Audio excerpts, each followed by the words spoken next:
The Hatton Garden Heist. On the night before Good Friday, 2015, an alarm went off inside one of London's most secure underground vaults.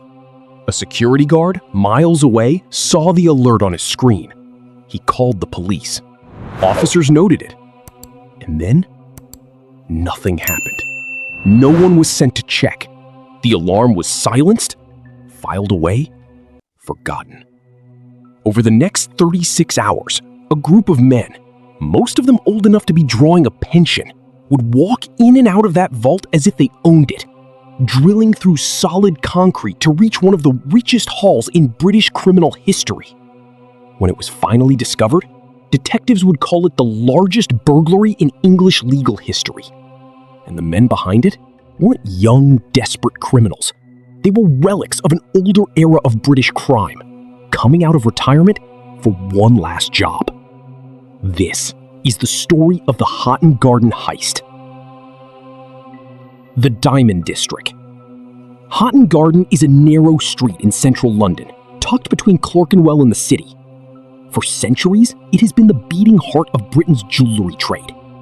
Its name comes from Sir Christopher Hatton, a favourite of Queen Elizabeth I, who once owned land here. By the 21st century, the street was lined with jewelers, gem cutters, and dealers, many of them family businesses passed down through generations. A tight community of Orthodox Jewish, Italian, and Indian merchants who had operated there for decades. Beneath one nondescript building on the street sat the Hatton Garden Safe Deposit Company.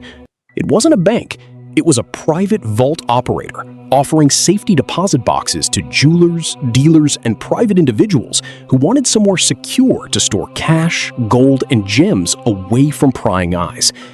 Because so many of its clients dealt in cash and untraceable goods, many boxes went undeclared to tax authorities. That fact would later complicate the investigation in ways nobody expected. The vault itself sat 2 floors underground, protected by a heavy metal door, motion sensors, and alarms. On paper, it was secure. In practice, its weaknesses were about to be exposed by a handful of men who had spent their whole lives learning how vaults failed. The Old Firm.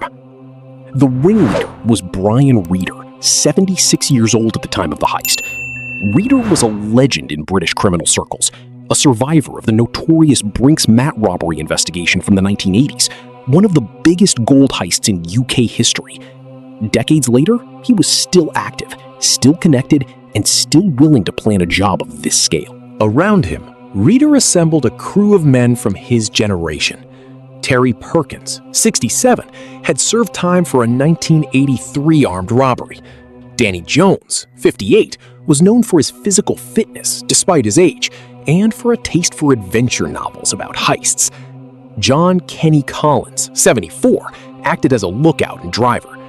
Carl Wood and William Lincoln rounded out the group, along with a locksmith and alarm specialist who went by the nickname Basil. Basil's real identity would remain unknown to police for years. These weren't young men chasing a first score.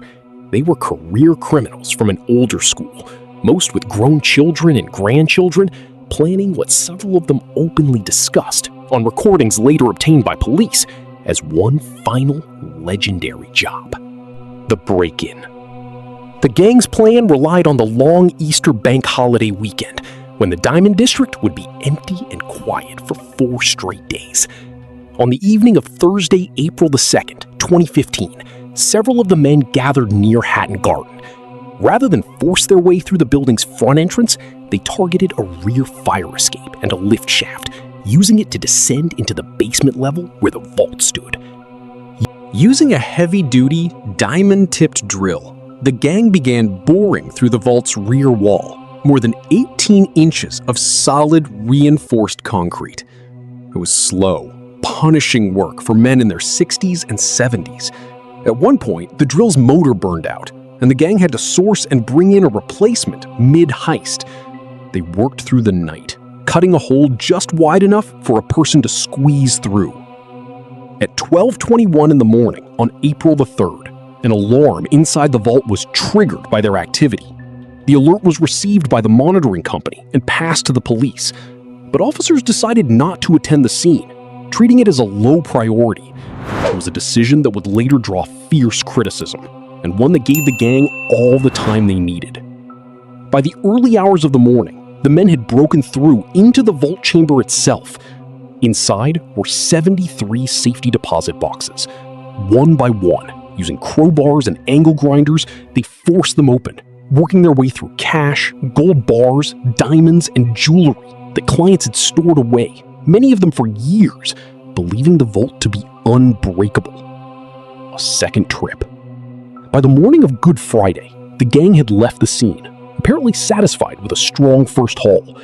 But something about the job was unfinished. 2 days later, on Easter Sunday night, several of the men returned to Hatton Garden for a second visit, going back down into the vault to Continue emptying boxes they hadn't reached the first time. It was a decision driven by greed, and it would prove to be one of several mistakes that eventually unraveled the entire operation. CCTV cameras near the building captured the men coming and going, wheeling suitcases and bins that would later be traced back to specific vehicles and ultimately to the men themselves. By the time they finally left for good, in the early hours of Monday, April the 6th, the gang had cleared out an estimated 70% of the boxes in the vault. The discovery. The break-in wasn't discovered until the Tuesday after the holiday weekend, when the safe deposit company reopened for business and staff found the vault door ajar and the wall breached. What they found inside stunned them. Boxes lay open and empty across the vault floor. Tools, drill bits, and debris were scattered everywhere. It was immediately clear this had not been a rushed, opportunistic break-in. It had been methodical, patient, and highly professional. Scotland Yard's flying squad, the branch of London's police dedicated to major robberies, was called in. Detectives quickly realized the scale of what they were dealing with. Estimates of the total value stolen would eventually settle at around £13.7 million, though some victims later claimed their true losses were far higher, since many box holders were reluctant to fully disclose what they'd lost, given questions about undeclared assets and unpaid taxes. Building the case. Investigators had one major advantage. The gang, despite their decades of experience, had left behind an unusually rich trail of evidence. CCTV footage from around Hatton Garden showed the men entering and exiting the building, and license plate cameras tracked a white transit van used to move tools and loot. Detectives were able to link the vehicle to Kenny Collins. But the most damaging evidence came from something far simpler than cutting-edge forensics. Police had bugged a vehicle and a garage the gang used as a meeting point, and for weeks afterward, they listened as the men discussed the job in remarkable, almost reckless detail. On the recordings, the crew could be heard bragging about the size of the haul, worrying about how to launder and divide the proceeds, and reminiscing about the physical toll of drilling through concrete at their age. It was some of the most damning wiretap evidence in British criminal history, delivered by men who seemed to believe their reputations made them untouchable. In May of 2015, more than 200 police officers carried out coordinated raids across London and Kent, arresting several of the men. 9 suspects were eventually taken into custody, ranging in age from their late 40s to their 70s. The trial. In early 2016, 4 of the ringleaders, Brian Reeder, Terry Perkins, Danny Jones, and Kenny Collins, pleaded guilty to conspiracy to commit burglary, effectively ending any prospect of a full trial for the core gang.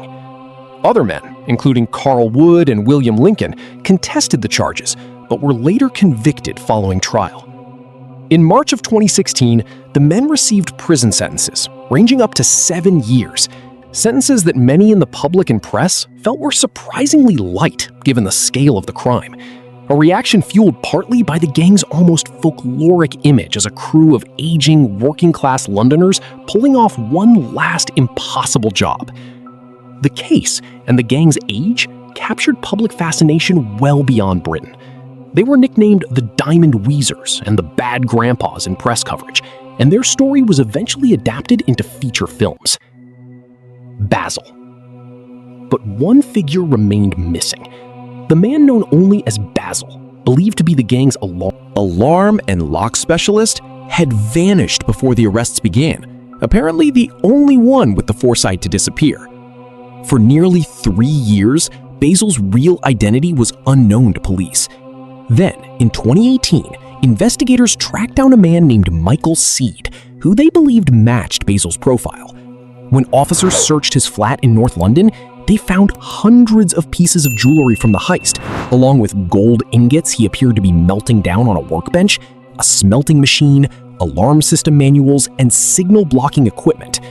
Seed denied any involvement, claiming he had innocently come into possession of the items as an amateur jeweler. Prosecutors instead pointed to distinctive details, including his walk, captured on CCTV from the night of the burglary, which an expert testified matched footage of one of the raiders.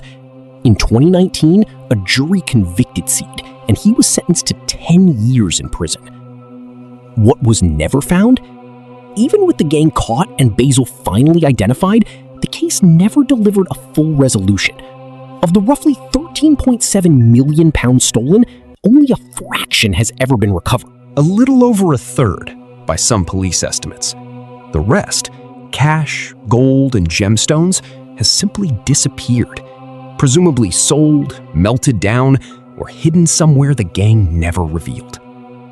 Terry Perkins died in prison in 2018, just a week after a court ordered him and his co-defendants to repay millions in stolen proceeds or face additional years behind bars. Brian Reeder, the veteran of Brinksmat, lived to see his final job become one of the most talked about heists in modern British history, before his death some years later. What makes the Hatton Garden Heist endure isn't just the audacity of the crime, or the staggering sum involved. It's the strange contradiction at its center. A meticulously planned burglary, executed with real skill, undone in the end by the same overconfidence and nostalgia that had driven the men to attempt it in the first place. They didn't need the money as badly as they needed one last chance to prove they could still do it. In the end, the vault they cracked open turned out to be far easier to breach than the world they thought they understood.